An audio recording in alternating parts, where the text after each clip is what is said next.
Welcome to Meet the Candidates here on WCMU. I'm David Nicholas, and we welcome in Nate Bailey. He is the Democratic candidate for Michigan's redrawn 100th House District seat. This is a redrawn district that now includes Clare, Osceola, and Mecosta counties. Nate, thanks very much for taking the time to be with us. Thanks for having me. In our first moment or so, give us a little bit of background information about you, your hometown, the experience you bring to the campaign. Well, I've been born and raised in Reed City, which is close to the geographic center of the newly drawn district. I've been a member of the City Council of Reed City for the last 4 years. I've been a real estate broker for the last 15. And I have expertise as well in IT, as well as graphic design, web design. There's a lot of hats that I wear. Well, you mentioned Reed City and the center, as you called it, to that district. As you've branched out then and had a chance to meet with prospective voters, your approach as a candidate and also what the voters are telling you on the doorstep, the top 1, 2, maybe 3 issues that they are saying need attention in Lansing that you feel you would be qualified to address in Lansing.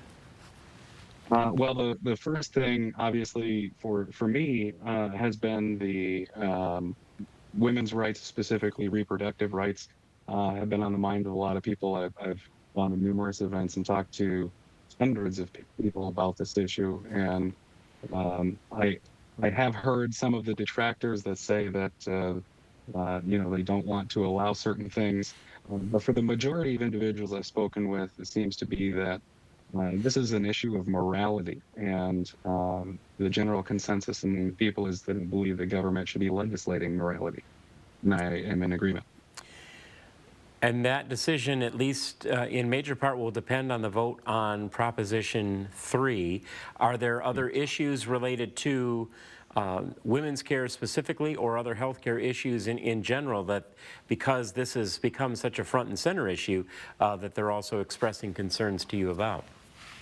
Absolutely. In fact, in my personal life, with the law from 1931 that is technically still on the books, because of its wording and the fact that we lacked certain technologies when the law was written, it makes it almost illegal for people to go through in vitro fertilization. And my fiance and I have been trying to have kids for a couple of years, and have been told by doctors that IVF is really the only way to go forward with us. And if this law is allowed to be in existence and enforced, we would virtually be not allowed to have children. And I've heard that from multiple people as well. Another issue then that they or you or the combination therein are identifying as key to the campaign, issues that rise to the top of their list? Other than medical, you mean? Yes. A lot of issues with infrastructure, a lot of smaller communities, more rural communities in this district, having issues with keeping their roads fixed and keeping their water and sewer lines in good care. It's difficult from the aspect of a local municipality to plan ahead, as it were, for being able to pay for these infrastructure improvements and repairs. So, costs of repair and maintenance have increased over the last couple of years, making it so that these nest eggs that local municipalities have developed are kind of dried out. So one of the things that I'd be fighting for is increased funding from the state level for local municipalities to be able to get their roads fixed, get their water and sewer lines up to date, get all the lead service lines taken out. As far as roads go, we have newer technologies at our disposal that nobody in the country, save for one county in Arizona, have currently utilized, that I think Michigan would be a prime candidate for.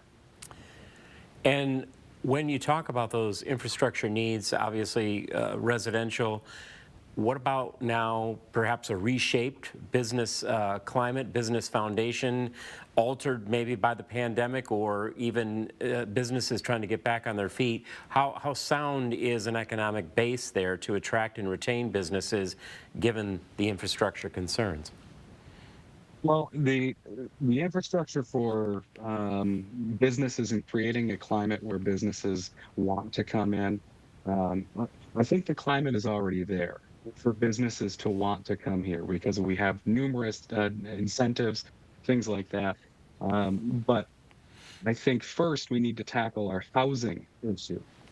We can have a lot of businesses come in, and that's great. But if we don't have housing to supply, uh, a roof over the heads of their workers, that's putting the cart before the horse, in my opinion. Is the area attracting then potential workers, or are young people entering the workforce wanting to get established and remain in the area? We've heard so much about population shifts and population loss, and then a lack of a trained workforce for new looks to the overall state economy and certainly regional economies that we're talking about now. Then where exactly is the heart of or the center of the housing concern? Where are you falling short?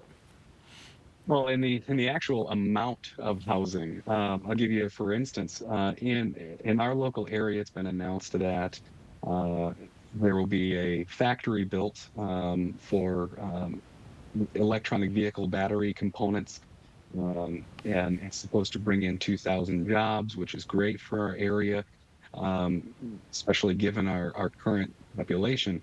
However, coming from the perspective of having been a real estate broker over the last 15 years, I can tell you with a measure of absolute certainty that there is not that many houses for these people.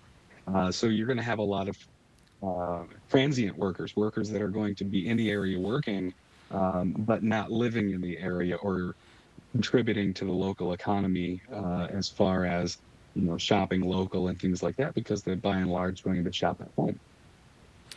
Is So that's where the biggest issue is right okay. now for me. Yeah.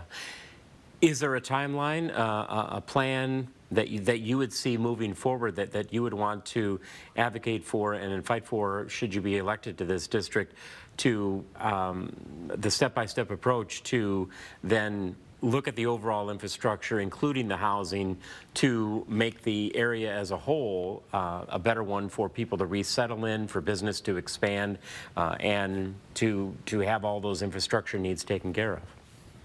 Yeah. It starts first with making sure that the actual infrastructure for water, sewer, electric, and natural gas is taken care of, as far as getting expanded to more areas, creating newer splits of public land. And what I mean by that is there's a lot of there's thousands of acres of public land that is not utilized, not developed, and not any kind of wildlife preserve of any kind.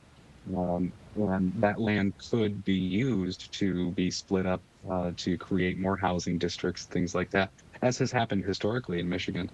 But it hasn't been done in quite so long that not a lot of people know about it, or remember how it was done. Um, so by splitting that land up, to create more available land for building on, I think that's a really good first step.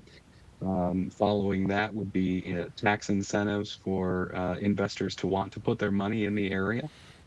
That's always a key concern. How much money am I going to have to give Uncle Sam?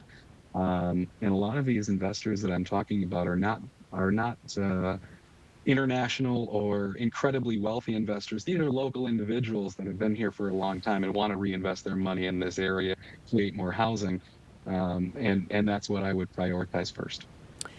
And you speak of a workforce that likely would be attracting many from the outside, especially for something as large as that electric vehicle battery plant. In terms of supplementing, supporting, and providing a foundation and expansion within that workforce, do you feel, in talking with the educators, both at the high school level and into the secondary level, that the training exists to make sure that enough of those emerging young workers would have the necessary skills to meet the needs? I don't believe so. And the reason behind that is we, for as long as I can remember, have had a penchant toward telling kids, well, you need to go to college. You need to get a college degree, and it doesn't matter what that degree is. That's what I was told growing up. and that's what I was still hearing being told kids just a few years ago. It doesn't matter what degree you have, you just need that piece of paper. Well, come to find out, it does really matter what's on that piece of paper, and we should have been more focused on skilled trades rather than solely college education, because not everybody's either suited for college or neither want to go to college. If I had had the wherewithal when I was 18, I probably would have gone into being an electrician.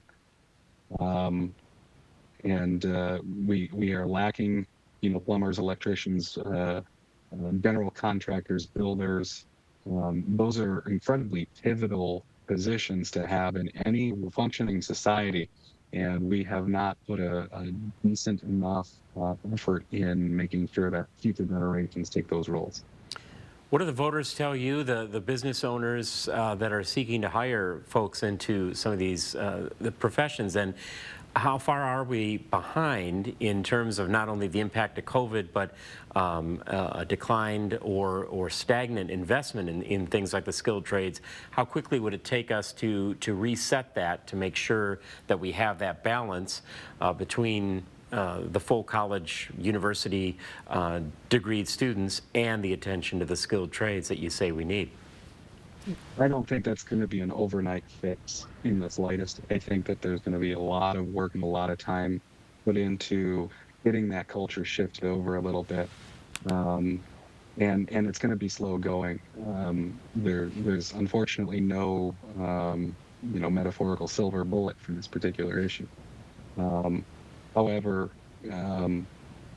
from the standpoint of having gone through college and having a degree that I'll never use, that I don't even advertise that I have because it's worthless to me, I think that we really need to push the high schools and even as far back as middle schools to tell kids, hey, these are the alternate options available to you, and providing pathways that they can easily transition to those careers right after high school. If you look then across what the voters have told you and what you've observed in traveling the district you hope to represent, if you were to leave the voters with one final message as they get set to go to the polls, what would that message be? I would say that vote for your conscience. Vote for what you believe, the individual that you believe is going to do the best job for you, regardless of what party they espouse to belong to, or the aspects of what that party means. The individual, I think, is much more important. So that would be the message I would give the voters. Well, we certainly appreciate your time in speaking to those prospective voters and wish you all the best of luck with the rest of the campaign. And thank you again so much for joining us. Thank you. We've been speaking with Nate Bailey. He is the Democratic candidate for the 100th Michigan House District. And David Nicholas reminding you to go out and cast your vote on Tuesday, November 8th. All qualifying candidates were invited to participate in this series. Following the redraw of Michigan House, Michigan Senate, and congressional districts, check with local officials to make sure you are properly registered. Election Day is Tuesday, November 8th.